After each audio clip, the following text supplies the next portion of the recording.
Hi everyone, Queeveen here from the comfort of my kitchen. In today's video, we are going to be looking ahead to the month of February. Starting, of course, with the 1st of February this weekend. So, happy Imbolc or Imbolg, Law Éile Breed, St. Bridget's Day, whatever you would like to call the first day of February. Very quickly, we'll take a look at sunset here on the very 1st of February. We've got Venus, the Moon, Saturn, Jupiter, and Mars. It won't take too long for us to come up to the full moon. The full moon is going to be reasonably early in February. There we go. It's rising at 99.9% full on the 12th of February. We still have Saturn, Venus, Jupiter, Mars, and the moon in the sky there, really forming that nice arc approximating the ecliptic across the sky. And if we zoom out like this, so that they're all as close to being on a straight line as they're going to get, you can see that they are, you could absolutely draw a line of best fit that passes close to all of the planets. We'll push a little bit later here and we can still see everything there, the full moon and all of those planets visible as early as just 7 o'clock. Now, the very first day of February, I mentioned Imbolc. That is one of the cross-quarter days. So the 1st of February is pretty much halfway between the winter solstice and the vernal equinox. So we're right in between now.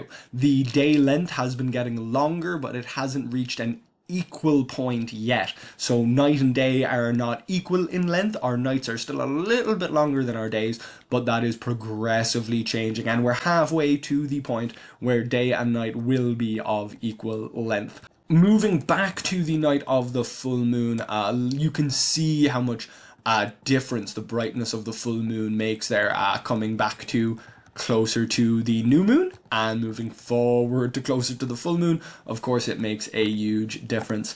This particular full moon, let's see if we can get it up to 100%. It doesn't look like we can, so we will follow it through till the morning.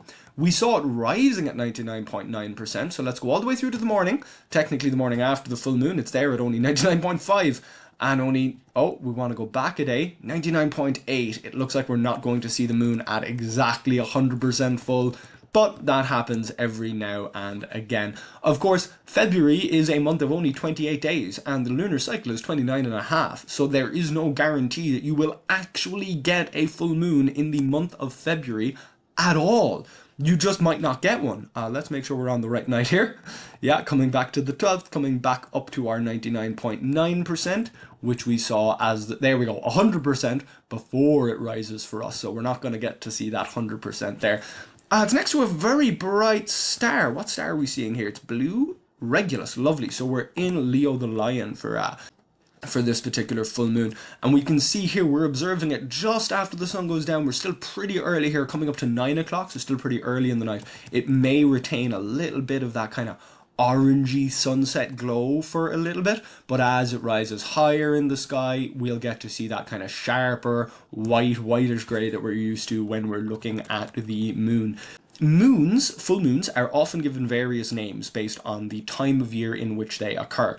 But as I mentioned, it's not just what month in which they occur. February, being only 28 days, may not have a full moon in it at all, and every other month, being 30 or 31 days, could start with a full moon and end with a full moon, so you can get multiple full moons. There are names given to the moons, and if you'd like to find your local ones, the best thing to do is look up a local farmer's almanac. You may have to look pretty far in the past to find a farmer's almanac, but farmer's almanacs cover things like the seasons, the moon, the phases. Sometimes they'll cover the tides as well. Of course, seaweed was used for fertilizer, particularly here in Ireland, but also in other locations around the world.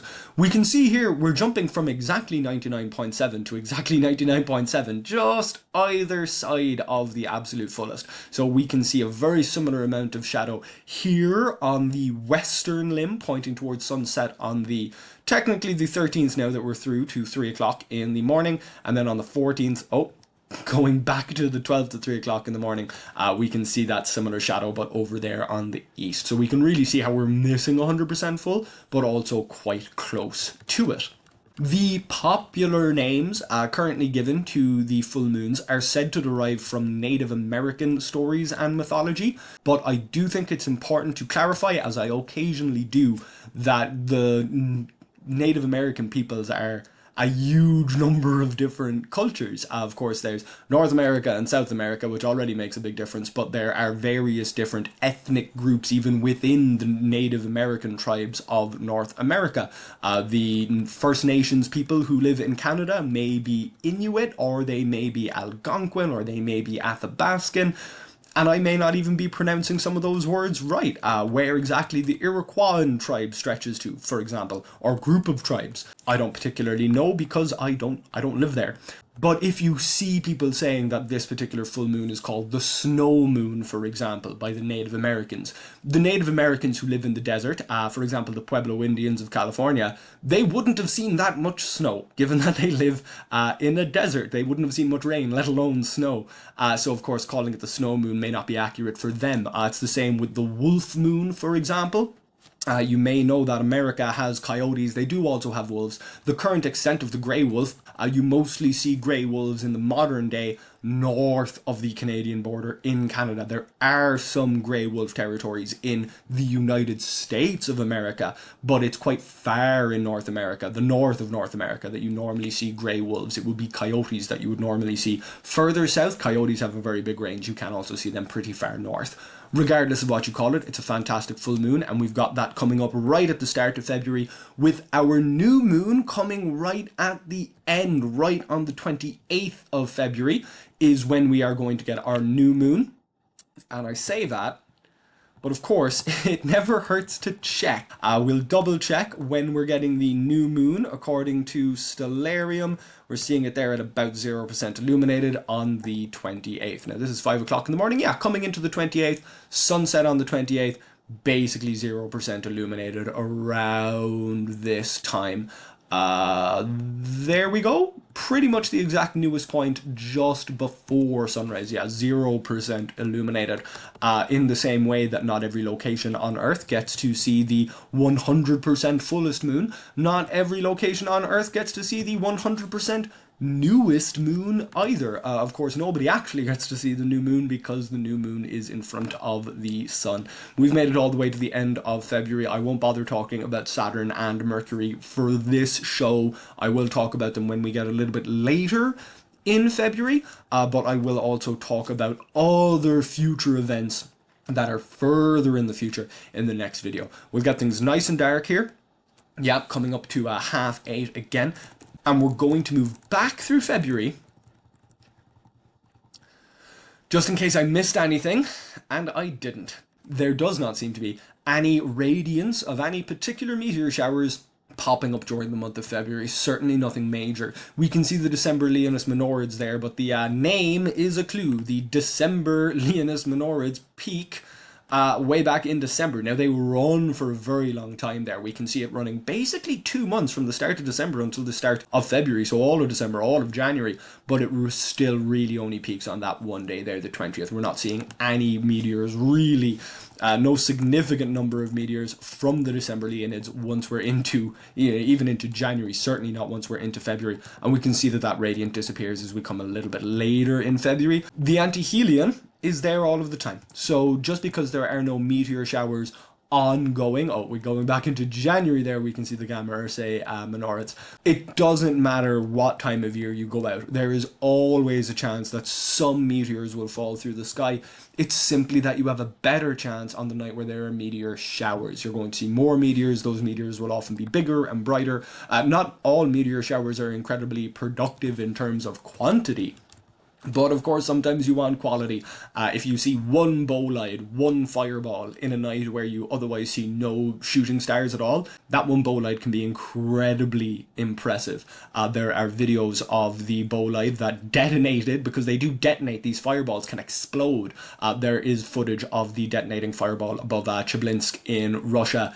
that was able to take out windows. It was a meteor that exploded. It airburst above the ground, and the sheer shockwave took out the windows of shops and homes. Luckily, I don't believe too many people were injured, not too many serious injuries at least, but also a major distraction. You know, a big fiery ball of rock exploding in the sky. That's going to make you take your eyes off the road if nothing else does. Looking here, we'll go a little bit earlier. We are looking at the end of the month, and we are out in the countryside, of course. There we go. There's our Mercury at the end of the month. You do need to be out in the countryside if you want to see Mercury and Saturn that low in the sky. There's Saturn. If you can see it, that tiny little dot there just next to that tree. Really clear horizon necessary. I will talk about it a little bit more in the future.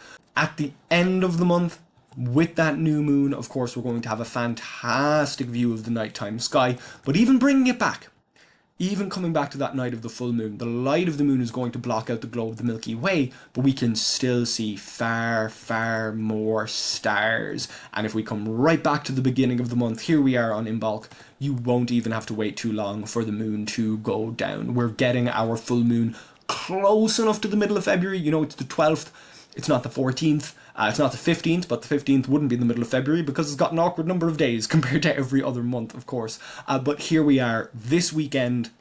Let's make it the 2nd, just to be fair. If you don't manage to make it out on the actual 1st of February, here we are just at the weekend. And if you manage to make it out into the countryside, there's that lovely arc of the Milky Way.